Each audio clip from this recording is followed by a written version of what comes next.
So guys, जैसा कि हमने पिछले एपिसोड में देखा कि श्याओ को मारने के लिए फ्लेम बॉडी आई थी, लेकिन श्याओ ने उसे मारकर भगा दिया था। तभी जेन लून श्याओ से इस बात का बदला लेने के लिए आया था, लेकिन उसने भी श्याओ से लड़कर हार मान ली थी। तभी टेंगी श्याओ को मारने के लिए आया, लेकिन वो भी श्याओ को नहीं मार सका और श्याओ ने अपनी फ्लेम ब्लेड से उसकी गर्दन काट दी थी। अब हम देखते हैं कि श्याओ ने जब अपनी फ्लेम ब्लेड से ये पर हमला किया था तो बुरी तरह से घायल हो गया था, यहाँ तक कि वो ठीक से खड़ा भी नहीं हो पा रहा था। यह देखकर श्याओ सोचता है कि इतना कमजोर कैसे हो सकता है, क्या फर्स्ट जनरेशन के लोग इस तरह के होते हैं। वहीं टेंगी अपनी बॉडी को रिफाइन करने के लिए पहले तो अपने गर्दन की चोट को सही करता है, उसके बाद एक फॉर्मेशन के अंदर कल्टीवेशन करने लगता है, जिसे देखकर जेन कहता है कि क्या ऐसी सीरियस चोट भी अपने आप ठीक की जा सकती है। तो श्याओ ये से कहता है कि मुझसे लड़ना जैसे कि डबल प्यूपिल लोगों से लड़ने जैसा है, इसलिए तुम अपनी सीक्रेट ट्रेजर ट्री की मदद से मुझसे नहीं जीत सकते। और सोचता है कि ये के पास अभी भी ऐसी सीक्रेट ट्रिक होनी चाहिए जो उसने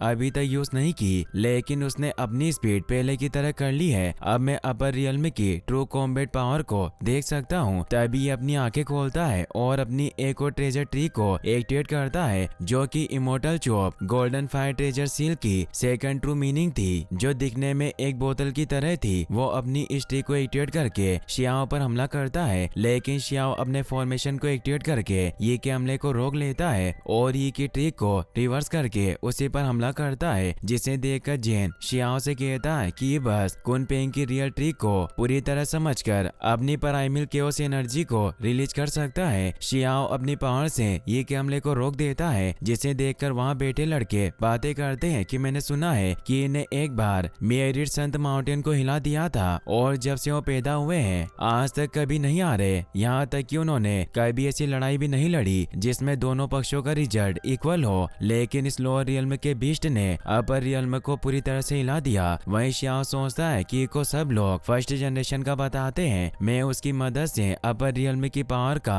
पता लगा सकता हूँ और इसे कहता है कि तुम्हें टाइम खराब करने की कोई जरूरत नहीं है, तुम बस मुझे अपनी बेस्ट ट्रिक दिखाओ। तभी जेन श्याओ को बताता है कि टेंगी अपनी पूरी पावर का ज्यादा देर तक यूज नहीं कर सकता। तो श्याओ इसे कहता है कि अगर तुम अपनी पूरी पावर का ज्यादा देर तक यूज नहीं कर सकते तो तुम्हारे पास जो पावर है उसका क्या मतलब। यह सुनकर टेंगी को गुस्सा आता है और वो श्याओ पर हमला करता है, जिसे श्याओ अपनी चेस्ट से रोक लेता है और ये पर फिर से हमला करता है। यह देखकर टेंगी को पता चल गया था कि अकेला श्याओ को नहीं हरा पाएगा, इसीलिए वो फिर से रोप में बदलकर श्याओ से कहता है कि मैं तुम्हें किसी भी हाल में जीत लूंगा और वहाँ से भाग जाता है। यह देखकर श्याओ सभी से कहता है कि अगर तुम अपनी पावर का यूज एक साथ नहीं कर सकते तो तुम्हें किसी के साथ नहीं लड़ना चाहिए। तो जेन श्याओ से कहता है कि तुमने टेंगी की काफी इंसल्ट की है, इसीलिए वो तुम्हारे पास लड़ने जरूर आएगा, लेकिन मैं तुम्हारे साथ उससे लड़ूंगा। तो श्याओ जेन से कहता है कि मुझे तुमसे यही उम्मीद थी, मगर टेंग मुझसे लड़ने नहीं आया। तो मैंने सुना है कि तुम्हारा बड़ा भाई भी काफी पावरफुल है, फिर तुम अपने भाई के खिलाफ लड़ने में मेरी मदद करना। तो जेन कहता है कि मेरा बड़ा भाई भी रियल में अलग अलग कम्युनिटी के साथ लड़ना पसंद करता है, मैं उसे तुम्हारे पास जरूर लाऊंगा और वहाँ से चला जाता है। तभी कोइन और बर्ड अंकल श्याओ से कहते हैं कि ये लोग तुम्हें किलर बिस्ट कहते हैं और तुम्हें मारने की भी कोशिश कर रहे हैं, इसलिए मैं यहाँ फिर से आने की हिम्मत नहीं करूंगा, हमें यहाँ से चलना चाहिए। तो कोइन कहता है कि अगर हम अपर रियल्म के लोगों से बिना मिले आ गए तो ये हमारे लिए बड़ी बेशर्मी की बात होगी, भले ही कोई भी हमें नहीं बचाएगा, लेकिन हम यहाँ से नहीं जा सकते। तो श्याओ दोनों की बातें सुनकर कहता है कि तुम दोनों को मुझे मस्का लगाने की जरूरत नहीं है, मैं वही जाऊंगा जहाँ मुझे जाना है। यह सुनकर श्याओ ने जिन लड़कों को बांध कर रखा था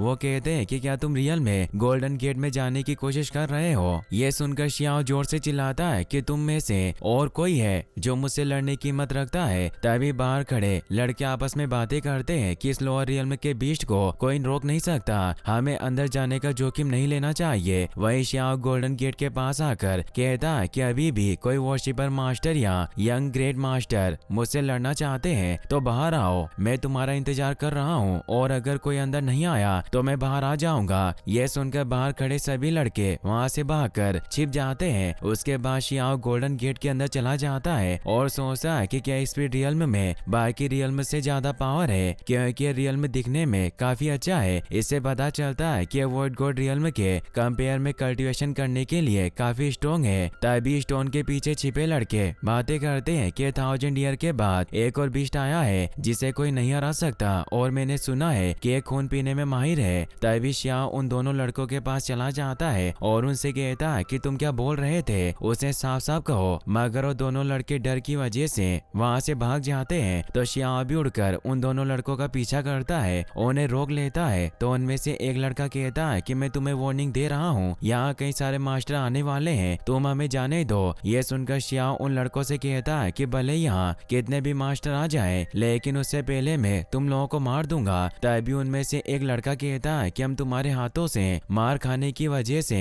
खुद मारे जाएंगे और वो लड़का अपने आप को ब्लास्ट कर लेता है। तभी श्याओ दूसरे लड़के की तरफ बढ़ता है, लेकिन वो भी श्याओ को देखकर बेहोश हो जाता है। तभी वहाँ एक गोल्डन पॉट आता है जो श्याओ से कहता है कि बेकार बीस्ट, तुम्हारी हिम्मत कैसे हुई अपनी मर्जी से यहाँ के लोगों को मारने की। तो श्याओ उस पॉट को देखता है और उसे याद आता है कि गोल्डन पॉट और कोई नहीं बल्कि गोल्डन कंडेंसेशन सेक्ट से है और हंसते हुए उस पॉट से लड़ने के लिए अपनी कुनपेंग ट्रिक से हमला करता है। कुनपेंग अपने एक हमले से उस पॉट को खत्म कर देती है और श्याओ को एक पॉट देती है जिसके अंदर श्याओ उस गोल्डन पॉट की सोल को भर लेता है और पॉट से कहता है कि क्या तुम अब भी मुझे परेशान करना चाहते हो। ये देखकर स्पिरिचुअल रियल्म के सभी बर्ड और एनिमल वहाँ से भागने लगते हैं क्योंकि वो सभी श्याओ को लोअर रियल्म का एक डिमन भी समझ रहे थे। श्याओ उस पॉट से पूछता है कि अगर तुम रियल में मुझे यहाँ पकड़ लेते हो तो लोअर रियल्म में मेरी बॉडी का क्या होता। तो गोल्डन पॉट श्याओ से कहता है कि तुम अपर रियल्म के सीक्रेट जानने की कोशिश मत करो क्योंकि मैं तुम्हें कुछ नहीं बताने वाला। ये सुनकर श्याओ अपने हाथ में एक नीडल एक्टिवेट करता है और गोल्डन पॉट से कहता है कि तुम मुझे खुद को मारने का एक मौका दे रहे हो, क्या तुम चाहते हो कि मैं तुम्हें मार डालूं। तो पॉट श्याओ से कहता है कि तुम्हारी हिम्मत कैसे हुई मुझे धमकी देने की।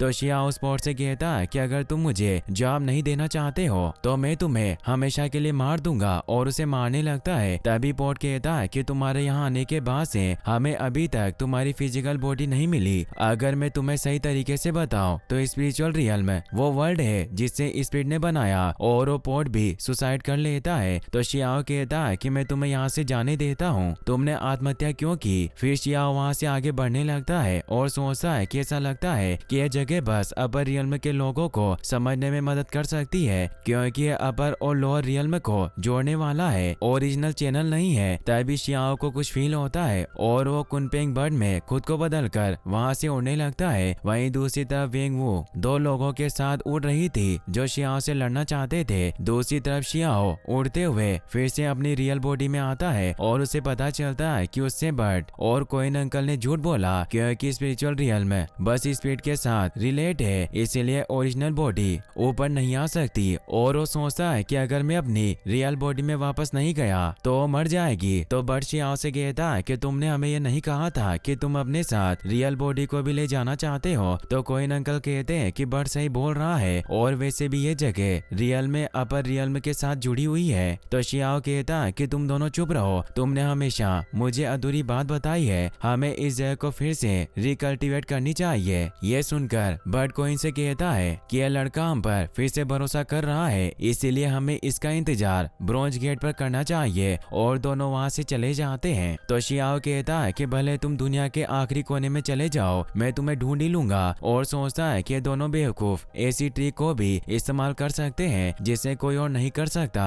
वहीं बर्ड और कोइन दूसरी जगह चले जाते हैं और सोचते हैं कि श्याओ को लग रहा होगा कि हम उसका इंतजार ब्रोंज गेट पर कर रहे हैं और दोनों वहाँ से भाग जाते हैं। तभी उस जगह वेंग वू और उसके साथी आते हैं। वेंग वू बर्ड और कोइन को देखकर कहती है कि मैं इन लोगों को यहाँ से भागने नहीं दे सकती, इसीलिए हमें उन्हें हराना होगा। और तीनों उनका पीछा करने लगती है। वहीं कोइन और बर्ड श्याओ के पास दौड़कर आते हैं और उसे कहते हैं कि अपर रियल्म के स्ट्रॉन्ग लोग हमारा पीछा कर रहे हैं, ये सब तुम्हारी गलती है। तभी वहाँ वेंग भी आ जाती है और श्याओ से कहती है कि तुम लोग उस डीमन के साथ मिले हुए हो, मैं तुम्हें जान से मार दूंगी। तभी बर्ड अपनी पावर से वो जिस कमरे में थे उसका गेट लगा देते हैं ताकि वेंग वू और उसके साथी अंदर नहीं आ सके। गेट के बंद होने की वजह से रियल में वेंग वू अंदर नहीं आ सकती। ये देखकर श्याओ दोनों से कहता है कि तुम लोग रियल में इन ग्रेट गेट के साथ मैनिपुलेट कर सकते हो जो कि दो किंगडम के लिंक को ब्लॉक करता है। इस हिसाब से हो सकता है कि तुम दोनों ही वो प्राचीन गॉड हो जिसने वर्ड गॉड रियल को बनाया था।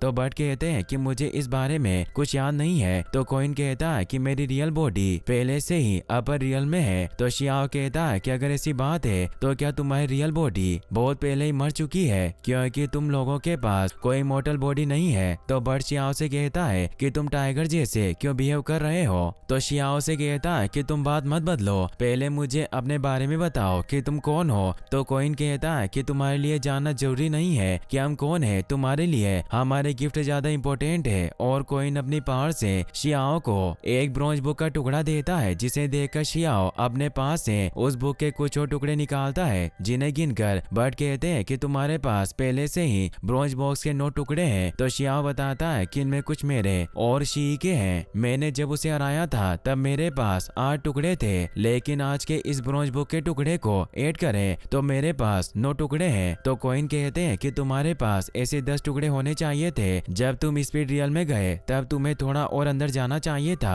तो शियाओ कहता है कि तुम्हें मुझे इस बारे में पहले से बता देना चाहिए था। अगर मैं उसके अंदर जाऊं तो क्या मुझे ये ब्रॉन्ज बुक का एक और टुकड़ा मिल जाएगा। तभी वेंगू बाहर से गेट को तोड़ने की कोशिश करती है, जिसे देखकर कोइन कहते हैं कि वो लड़की हार नहीं मानेगी और अपने मैजिकल मिरर से वेंग को देखते हैं, जो कि डोर को तोड़ने की कोशिश कर रही थी। ये देखकर कोइन और बर्ड शियाओ से कहते हैं कि तुम इस लड़की के सामने हीरो बन जाओ और इसे पकड़कर अपने जैसे 2 जूनियर पैदा कर लो, और हंसने लगते हैं। वहीं शियाओ फिर से अपने महल में आ जाता है और कल्टीवेशन करके पेंग जियो को अपने पास बुलाता है। तो पेंग जियो कहता है कि मैंने पहले भी आपको बताया था कि किंग फेंग थोड़े कमजोर है, इसीलिए शी किंगडम के लोग आपकी सुरक्षा के बिना नहीं रह सकते। तो शियाओ कहता है कि मैं अभी अपर रियल में और लोअर रियल में के लोगों को समझना चाहता हूँ, क्योंकि हमेशा दोनों रियल में के लोग एक दूसरे से लड़ते रहते हैं। और कल कोर्ट की बैठक में सभी शी किंगडम के रिश्तेदारों और अधिकारियों को बुलाओ, मैं उनसे बात करना चाहता हूँ। और इसी के साथ ये एपिसोड यहीं पर खत्म हो जाता है। गाइस, आपको एपिसोड कैसा लगा मुझे कमेंट बॉक्स में जरूर बताना, और अगर आप ऐसे ही और वीडियोस देखना चाहते हैं तो आप इंडी स्क्रीन पर क्लिक करके इन वीडियोस को भी वॉच कर सकते हैं। साथ ही इस वीडियो को लाइक और चैनल को सब्सक्राइब करने के लिए आपका तहे दिल से शुक्रिया। Thanks for watching.